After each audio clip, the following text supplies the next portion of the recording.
Good morning, students. Today we are going to read an important topic, active and passive voice. We have completed tenses. So today I will teach you about active and passive voice.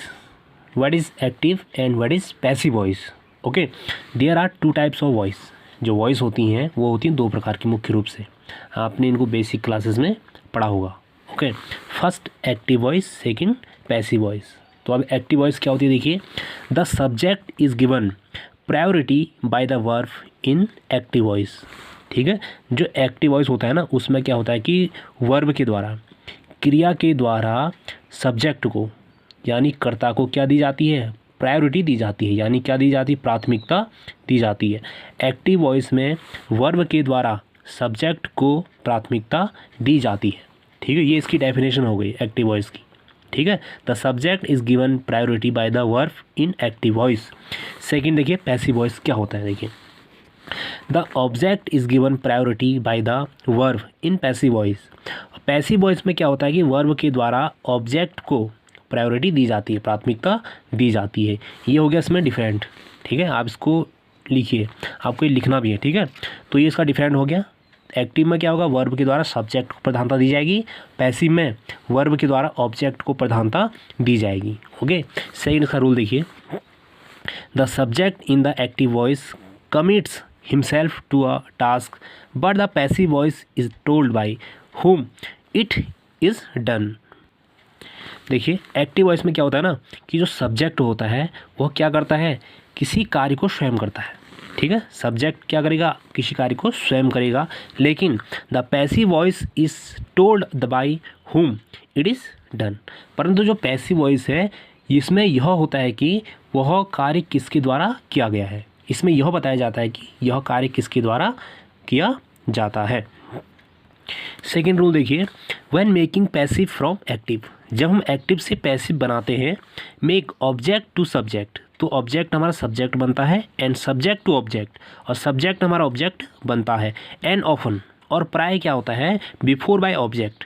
ठीक है, और object से पहले हम क्या लगाते हैं, bye को लगाते हैं. ठीक है, देखिए इस एग्जाम्पल के द्वारा हम इसको समझेंगे. ठीक है, देखिए first, Sheela writes a letter. ठीक है, हमने पढ़ा कि एक्टिव वॉइस क्या होती है, जिसमें वर्ब के द्वारा किसको प्रधानता दी जाती है, सब्जेक्ट को. ठीक है, एक्टिव वॉइस में वर्ब के द्वारा जो प्रायोरिटी दी जाएगी, किसको दी जाएगी, सब्जेक्ट को. यहाँ पर देखिए शीला राइट्स अ लेटर, तो प्रधानता किसको दी जा रही है, शीला को, कि शीला क्या करती है, एक पत्र लिखती है.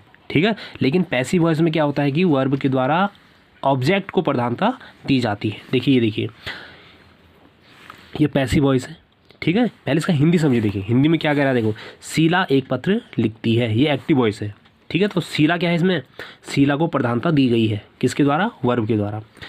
पैसिव वॉइस में क्या होता है कि ऑब्जेक्ट को प्रधानता दी जाती है, किसके द्वारा, वर्ब के द्वारा. एक पत्र शीला के द्वारा लिखा गया है. ठीक है, एक पत्र शीला के द्वारा लिखा गया है, तो क्या हो गया, देखिए अ लेटर. देखिए हमने दूसरी बार पढ़ा कि ऑब्जेक्ट सब्जेक्ट बनता है, सब्जेक्ट तो ऑब्जेक्ट बन जाता है. ठीक है, तो देखिए इसमें जो अ लेटर है यह ऑब्जेक्ट है, शीला सब्जेक्ट है, राइट इसका वर्ब है. तो ऑब्जेक्ट हम सब्जेक्ट बना, देखिए अ लेटर. ठीक है, इस इसकी हेल्पिंग वर्ब हो गई. ये कैसे आई मैं आपको भी बाद में इसको बताने वाला हूँ. वर्ब की कौन सी फॉर्म आती है, देखिए the third form of the verb is always used when making passive from active. जब हम एक्टिव से पैसिव बनाते हैं तो क्या होता है, वर्ब की कौन सी फॉर्म आती है, थर्ड फॉर्म आती है. इसको आप नोट कीजिए. तो वर्ब की थर्ड फॉर्म आई, देखिए बाय शीला, और ऑब्जेक्ट्स पहले हमने बाय का यूज़ किया, हमने पहले इसको भी पढ़ा था. ठीक है, तो मेनली ये है, देखिए कि इस एक्टिव वॉइस में क्या होगा, सब वर्ब के द्वारा सब्जेक्ट को प्रधानता दी जाएगी, और पैसिव वॉइस में वर्ब के द्वारा ऑब्जेक्ट को प्रधानता दी जाएगी. ठीक है, देखिए जैसे यहाँ दी भी जा रही, देखो देखो ये क्या है ना, देखो अ लेटर, अ लेटर देखो, और ये है वर्ब. तो इस वर्ब के द्वारा किसको प्रधानता दी जा रही है, ऑब्जेक्ट को, जो कि हमारे यहाँ सब्जेक्ट बन जाता है. तो ये हिंदी में हो गया, देखिए एक पत्र शीला के द्वारा लिखा गया है. शीला एक पत्र लिखती है, एक्टिव वॉइस में है, एक पत्र शीला के द्वारा लिखा गया है. ठीक है, थोड़ा इसमें चेंजिंग है, लेकिन उसका भाव क्या होता है, सेम ही होता है. अब हम बात करते हैं, देखिए कि पैसिव वॉइस में जो इज़ आया ना, इज़ ये क्यों आया. ठीक है, इसका भी क्या एक रूल है, ये क्या रूल मैं आपको इसको बताने वाला हूँ. इस चार्ट के द्वारा मैं आपको इसको बताऊँगा. ठीक है, देखिए वर्ब टू बी के रूप पैसिव वॉइस बनाने के लिए, ठीक है। जैसे टू बी की फॉर्म कौन सी होती है, am, are, is, was, were, be, being, beings. ठीक है। देखिए जब एक्टिव वॉइस का जो सेंटेंस होगा प्रेजेंट टेंस में होगा, ठीक है, जब एक्टिव वॉइस का सेंटेंस प्रेजेंट टेंस में होगा तो उसमें क्या चेंजिंग आई, उसकी हेल्पिंग वर्ब क्या बनेगी, देखिए एम, इज, आर बनेगी। ठीक है। यदि एक्टिव वॉइस का सेंटेंस टेंस प्रेजेंट का इंडेफिनिट हो, प्रेजेंट का क्या हो, इंडेफिनिट हो, तो हेल्पिंग वर्ब हमारी क्या बनेगी, एम बनेगा, इज बनेगा, आर बनेगा, अकॉर्डिंग टू सब्जेक्ट। जैसा सब्जेक्ट होगा उसके अकॉर्डिंग हम क्या करेंगे, हेल्पिंग वर्ब को लगाएंगे। जैसे अभी हमने यहाँ पर देखा, देखिए जैसे सेंटेंस था, देखिए Sheela writes a letter, Sheela एक पत्र लिखती है। ठीक है, ये सेंटेंस है प्रेजेंट का, इंडेफिनिट का।